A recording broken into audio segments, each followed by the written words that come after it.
Jangan lupa tekan tombol subscribe-nya dan aktifkan lonceng notifikasinya.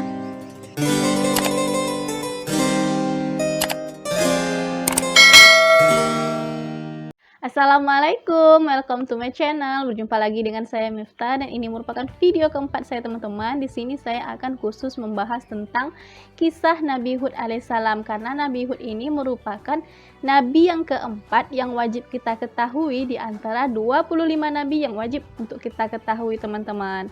Sebelum saya membahas tentang kisah Nabi Hud alaihissalam ini, saya mengucapkan terima kasih banyak kepada teman-teman yang sudah subscribe, like, share, komen video saya. Dan bagi teman-teman yang belum mensubscribe video saya, silakan teman-teman tekan tombol subscribe-nya dan aktifkan lonceng notifikasinya agar teman-teman bisa mengikuti video-video saya berikutnya. Bagi teman-teman yang sudah subscribe, saya doakan rezekinya dilancarkan dan segala urusannya dimudahkan. Amin amin ya robbal alamin. Baiklah teman-teman, untuk tidak berlama-lama dalam pembukaan, langsung saja saya akan membahas tentang kisah Nabi Hud alaihissalam.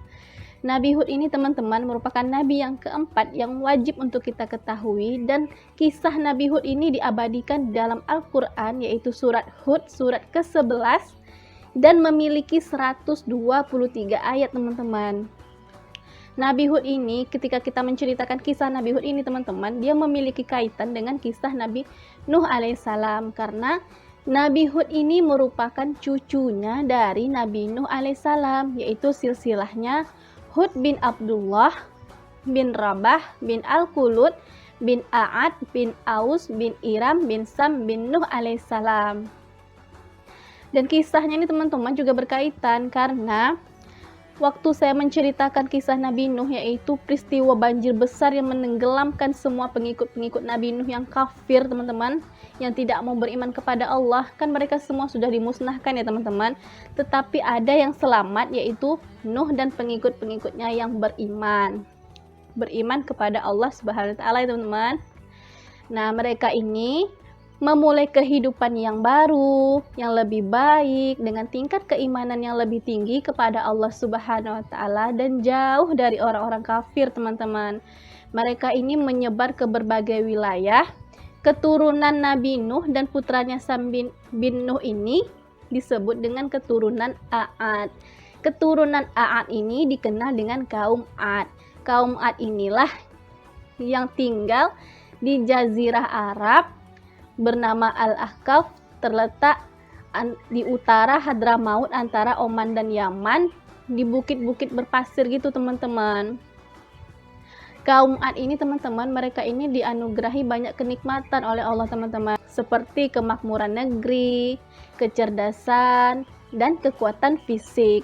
Mereka ini dianugerahi oleh Allah fisik yang kuat, besar, tinggi, dan mereka juga cerdas teman-teman. Mereka ini apabila berperang dengan suatu kaum, pasti mereka akan menang teman-teman, karena mereka ini memiliki fisik yang berbeda dengan kaum-kaum yang ada di sekitar mereka, yaitu fisik yang tinggi, besar, dan kuat teman-teman. Coba teman-teman bayangkan, pasti mereka akan menang kan teman-teman. Nah, kaum Ad ini juga dianugerahi kemakmuran negeri, seperti daerah-daerah yang subur, air sungai yang mengalir, kebun-kebun yang luas dan indah, dan juga hasil bumi yang berlimpah. Kaum Ad ini juga teman-teman, mereka sangat pandai dalam menata kota dan pemerintahan, dan mereka juga pandai dalam membuat bangunan-bangunan tinggi dari gunung-gunung pasir di puncak-puncak bukit. Dan mereka juga sangat pandai dalam membangun benteng-benteng yang sangat kokoh teman-teman. Dan mereka juga memiliki ternak yang sangat berkembang biak dengan baik karena kecerdasan yang dianugerahi oleh Allah dan hasil kerja keras mereka teman-teman, sehingga membuat kehidupan mereka itu tuh menjadi lebih makmur, lebih berkembang daripada kehidupan kaum-kaum yang lainnya, sehingga mereka itu lebih disegani teman-teman. Dan itulah yang membuat kaum Ad ini menjadi lupa diri, angkuh, sombong, dan mereka itu berbuat seenaknya teman-teman. Dan Dan inilah yang membuat mereka menjadi angkuh, sombong, dan lupa diri teman-teman. Dan mereka itu hidupnya tuh bermegah-megahan teman-teman. Dan mereka menilai bahwa kemuliaan itu didasarkan oleh kekuasaan dan kekayaan teman-teman. Dan pada awalnya teman-teman, kaum Ad ini nih hidupnya mereka itu beriman teman-teman. Mereka menyembah Allah Subhanahu wa taala. Lama kelamaan mereka malah menyembah patung-patung dan berhala. Dan berhala-berhala yang mereka agungkan itu mereka beri nama Samud dan Al-Hattar.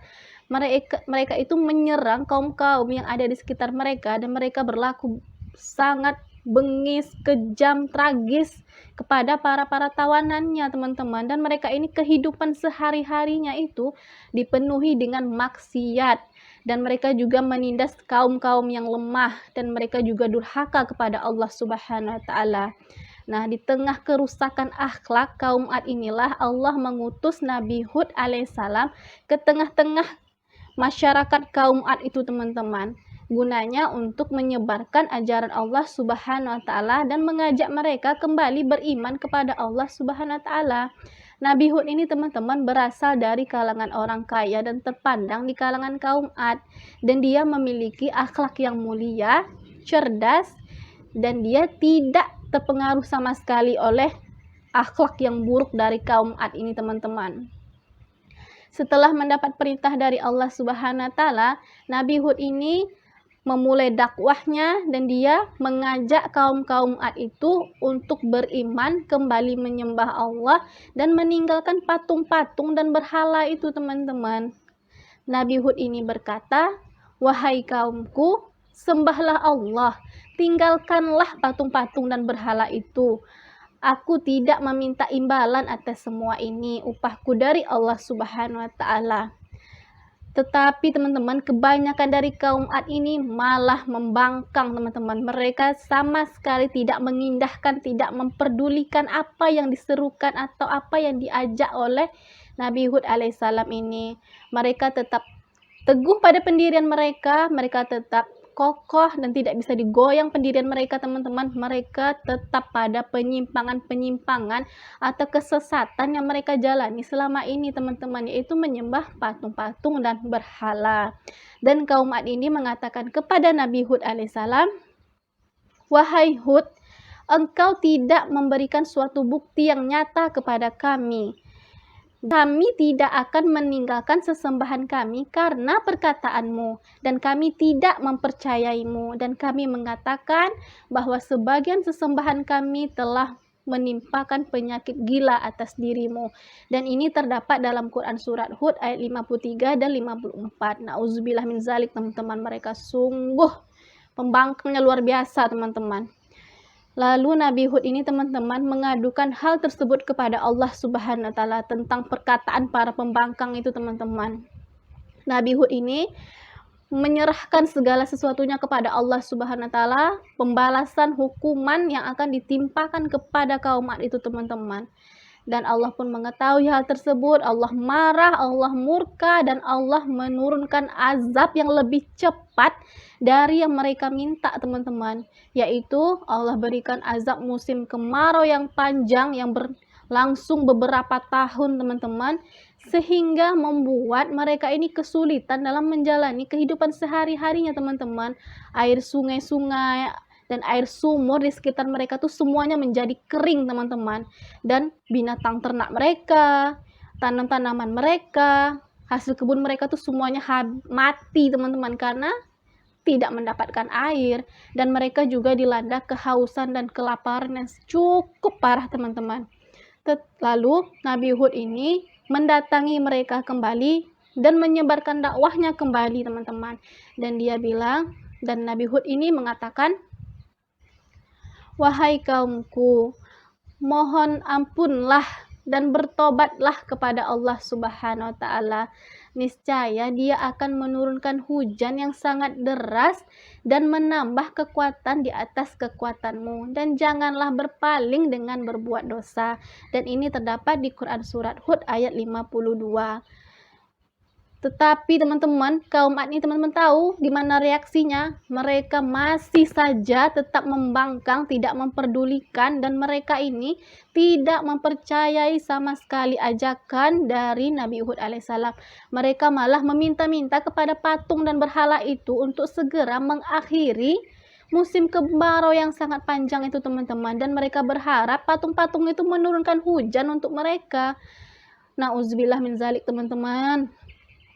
Menyadari hal tersebut, Nabi Hud ini tidak bisa berbuat apa-apa lagi. Lalu datanglah ketetapan Allah, yaitu azab yang ditimpakan kepada kaum pembangkang itu teman-teman. Yaitu tibalah muncul di langit awan membentang, awan hitam teman-teman yang luas, dan awan hitam itu sangat tebal teman-teman. Lalu kaum Ad ini keluar dari rumahnya dan mereka melihat ada awan hitam di langit, dan mereka teman-teman berkumpul, mereka sangat bergembira, mereka bersorak-sorai menyambut turunnya hujan teman-teman, karena mereka mengira bahwa awan hitam itu adalah pertanda turunnya hujan yang akan mengeluarkan mereka dari kesulitan-kesulitan yang mereka rasakan teman-teman. Mereka bersorak-sorai, mereka sangat senang lah teman-teman. Tetapi dugaan mereka ini salah besar teman-teman. Ternyata awan hitam itu bukanlah pertanda turunnya hujan, melainkan itu adalah azab Allah Subhanahu wa taala untuk kaum-kaum yang pembangkang itu teman-teman. Tiba-tiba teman-teman terdengarlah suara-suara gemuruh yang sangat menakutkan dan angin yang bertiup sangat kencang teman-teman, dan rasanya angin itu sangat dingin sehingga mereka ini tidak tahan teman-teman. Mereka berlari, terdengar jerit tangis di mana-mana.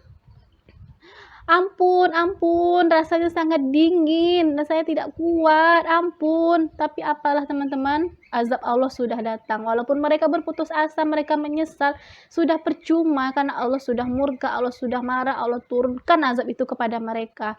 Dan teman-teman tahu, angin itu bertiup atau angin itu berhembus selama 7 malam 8 hari teman-teman.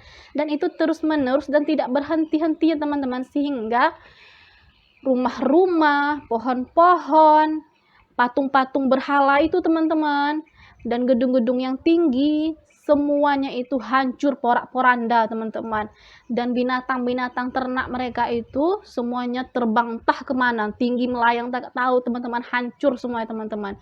Tubuh yang gagah perkasa yang mereka bangga-banggakan, mereka sombongkan itu, yang merasa lebih kuat dari apapun, mereka itu mayatnya sudah mati teman-teman, bergelimpangan seperti batang-batang pohon kurma yang sudah lapuk teman-teman. Gak ada artinya lagi itu tubuh-tubuh yang kuat, tinggi, besar, perkasa itu kalau tidak beriman kepada Allah teman-teman.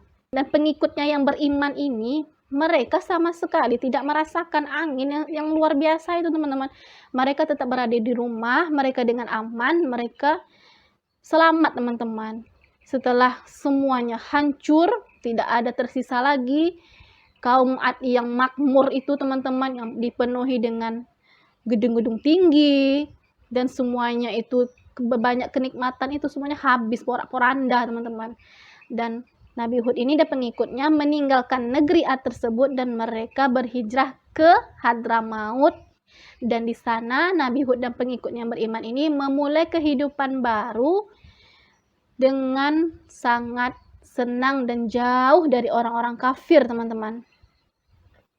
Dari kisah ini teman-teman, kita bisa mengambil berbagai pelajaran bahwa ketika kita memiliki tubuh yang kuat, uang yang banyak, kekuasaan, atau segala macam kenikmatan, kalau kita tidak beriman kepada Allah dan kita melupakan Allah, itu akan sia-sia teman-teman. Suatu saat pasti kita akan hancur ya teman-teman, dan kita juga dapat azab dari Allah Subhanahu wa taala di dunia dan di akhirat.